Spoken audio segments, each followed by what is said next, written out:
எல்லாருக்குமே தெரியும், எது நடக்கணுமோ அது நடக்கும், எப்போ நடக்கணுமோ அப்போ தான் நடக்கும்.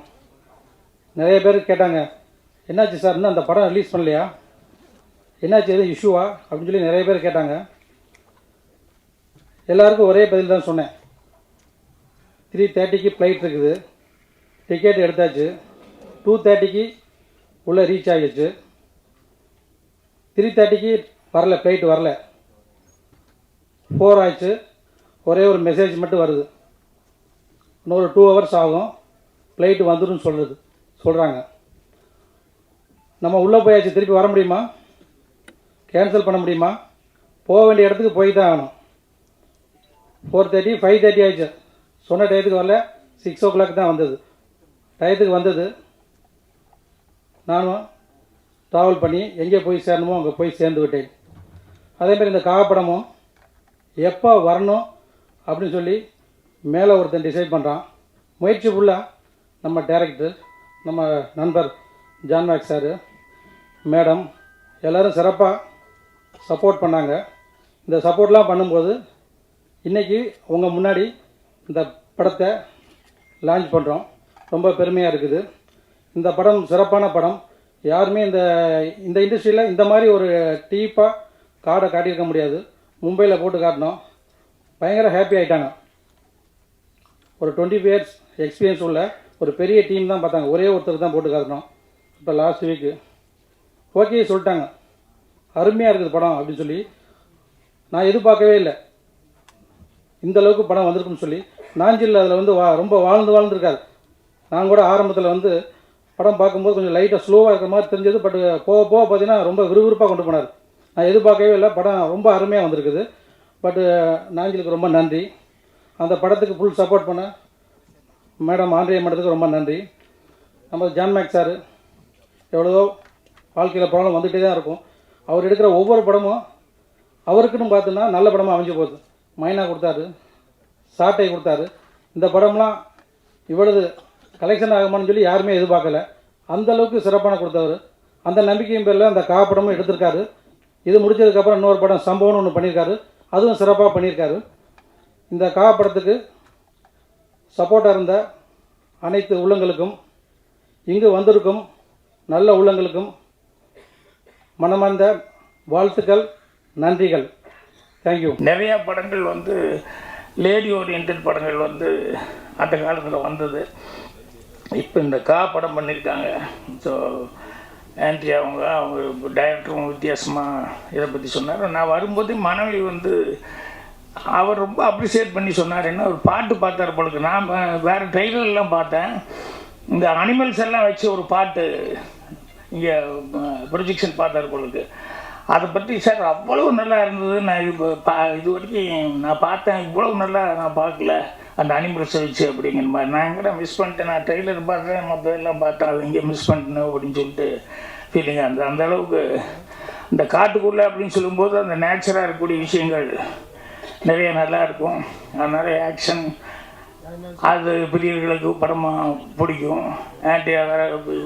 லேடி ஓரியன்ட் அப்படிங்கிறதுனால கண்டிப்பாக எல்லார்கிட்டையுமே ஒரு எதிர்பார்ப்பு இருக்குது. அந்த எதிர்பார்ப்பு அளவுக்கு படம் சக்ஸஸ்ஃபுல் ஆகும் அப்படின்னு சொல்லிட்டு இப்போ அட்வான்ஸாக வாழ்த்துக்கள் தெரிவிச்சுக்கிறேன்.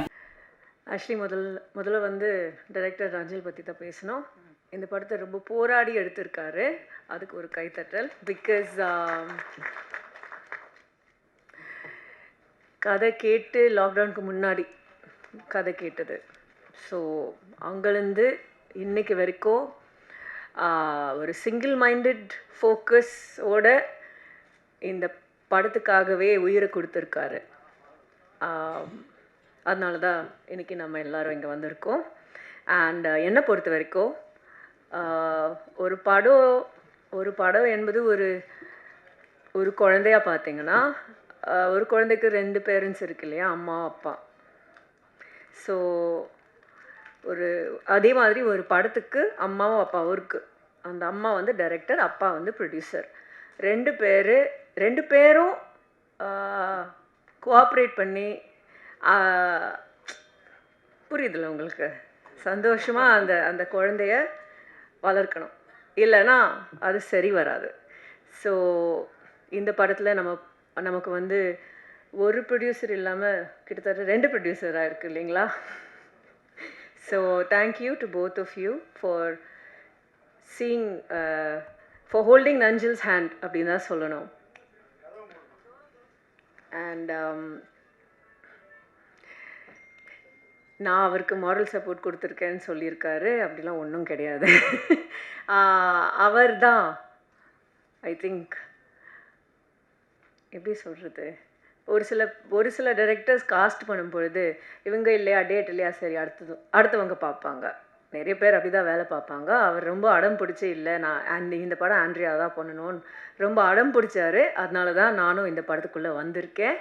வந்ததுக்கப்புறம் கண்டிப்பாக எனக்கு காடுனா ரொம்ப பிடிக்கும். ஸோ இந்த படம்லாம் ஷூட் பண்ணும்போது லொக்கேஷனில் ஃபோன் சிக்னலும் கிடையாது, ஹோட்டலும் கிடையாது, ஏதோ ஒரு வீட்டில் போய் தங்கியிருந்தோம், எனக்கு ஞாபகம் இருக்குது. யா, ஸோ அந்த மாதிரி ஒரு லொக்கேஷனில் போய் ஷூட் பண்ணோம். ஸோ அந்த ஒரு நிஜமான ஒரு காடுக்குள்ளே போயிருக்கோம், அதுதான் நான் சொல்ல வரேன். அண்ட் டெஃபினெட்லி எனக்கு கடவுளை விட காடு தான் கடவுள், ஐ மீன் கோயிலை விட காடு தான் கடவுள் அப்படின்னு சொல்ல முடியும். Because nature is God for me. So அந்த விதத்தில் பார்க்கும் பொழுது இந்த படம் எனக்கு ரொம்ப ஒரு ஸ்பெஷலான படம். அண்ட் ஐ ஹோப் தட் எல்லாருக்குமே they are able to see the vision beyond the fights and all that. அதை தாண்டி இந்த படம் ஒரு கருத்தை சொல்லும். So I hope the world is able to see that. and நாங்கள் எல்லாரும் பட்ட கஷ்டங்களுக்கு கண்டிப்பாக I hope this film is also successful for the producers and definitely for Nanjil. And thank you to all other technicians, Sundar Babu sir and DOP sir, editor, stunt master, எல்லாருக்கும் மிகப்பெரிய நன்றி. Andrea அவர்களுக்கு இது ஒரு மிகப்பெரிய வெற்றி படமாக அமைய வாழ்த்துகள். ஒரு வித்தியாசமான திரைக்களத்தில் ஒரு வித்தியாசமான திரைப்படத்தை எடுத்திருக்கும் ஜான் மேக்ஸ் அவர்களுக்கு எனது மனமார்ந்த வாழ்த்துக்களை தெரிவித்துக் கொண்டு, ஏன்னா நம்ம ட்ரெய்லர் பார்க்க வர முடியல. நான் நேற்று எலெக்ஷன் நேற்று ஃபுல்லாக நின்றுட்டு இருந்தேன், டயர்டாயிடுச்சு. நேற்று பதவியேற்ற உடனே போய் படுத்துக்கிட்டேன். ஆக்சுவலாக த்ரோட் இன்ஃபெக்ஷன் ஒரு பக்கம் இருந்தாலும் சுடுதண்ணியெல்லாம் சாப்பிட்டு இந்த விழாவில் கொஞ்சமாவது பேசணுமேன்றதுக்காக வந்தேன். நமது ஒரு திரைப்படத்தின் வெற்றிக்கு காரணம் எத்தனையோ விஷயங்கள். ஒரு சிறந்த திரைப்படமாக இருந்தாலே வெற்றின்னு சொன்ன காலமெல்லாம் போய், ஏற்கனவே பேசிய நண்பர்கள் சொன்னார்கள், அதாவது ஒரு படத்தை எவ்வளவு தூரத்துக்கு வெளியே அந்த பேரையும் அந்த படத்தில் என்ன இருக்குன்றதையும் கொண்டு போய் சேர்க்கிற ஒரு விஷயம் இருக்குது பாருங்க.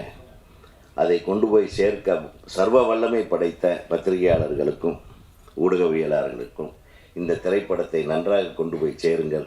மிகப்பெரிய வெற்றி படமாக இது அமைய நீங்கள் வழிவகுக்க வேண்டும் என்று கூறி ஆல் தி பெஸ்ட். கான்னு வச்சதுக்கு காரணம் என்னவா இருக்குன்னா, என்னோட பெர்ஸ்பெக்டிவ் என்னன்னா, கா வந்து ஒரு அக்ஷரம், மாறாத ஒரு எழுத்து, ஆல்ஃபபெட்ஸ் மாதிரி ஏபிசிடியில் மாதிரி கா.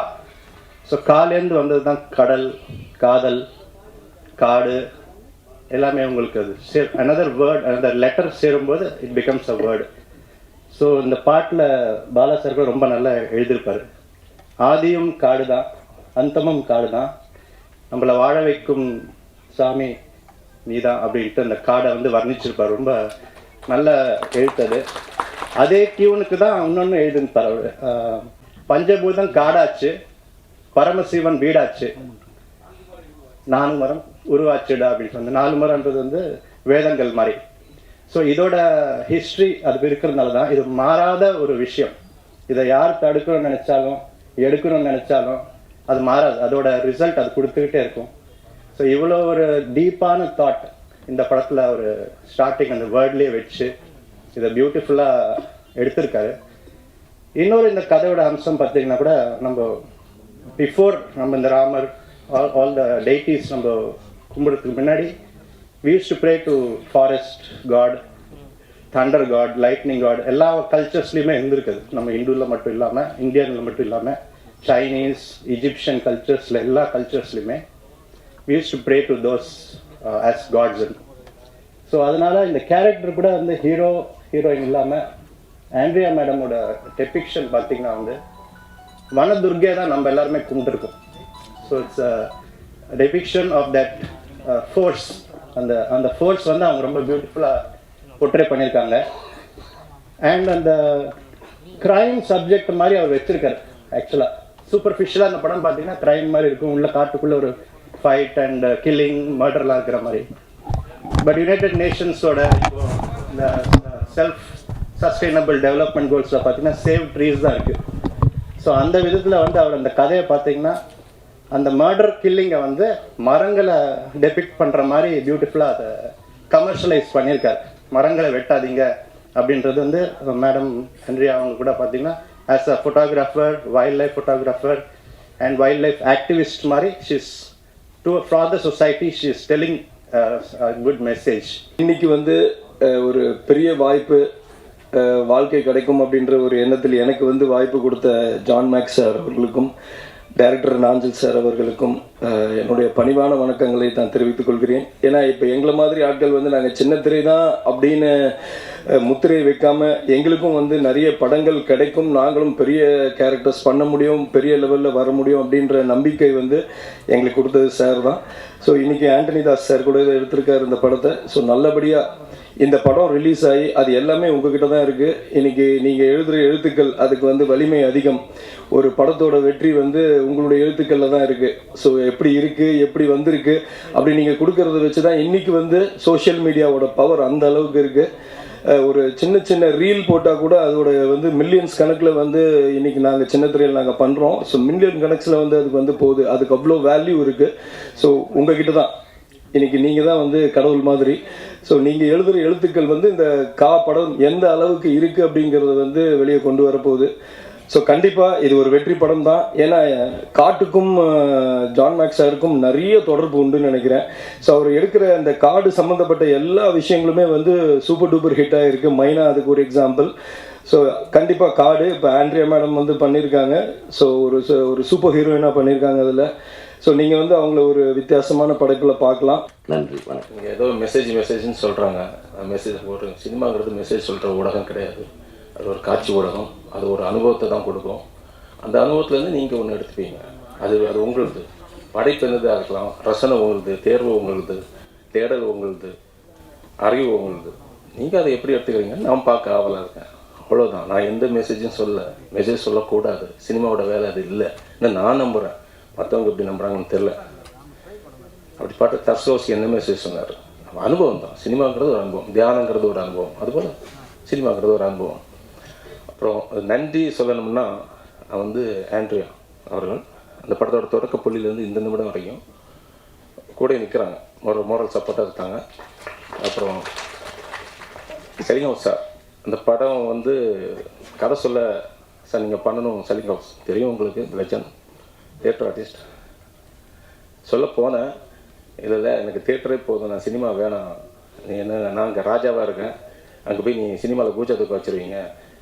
இல்லை சார் உங்களை எதுவும் இல்லை வேணாம், எனக்கு சினிமாவே வேணாம், நான் தேட்டர் தான் எனக்கு பிடிச்சிருக்குப்பா, இங்கே நான் ராஜா, இங்கே ஆர்டிஸ்ட் ராஜா, சினிமாங்கிறது டைரக்டர் மீடியா, அங்கே நீ சொல்லணும் நான் எதாவது பண்ணணும்.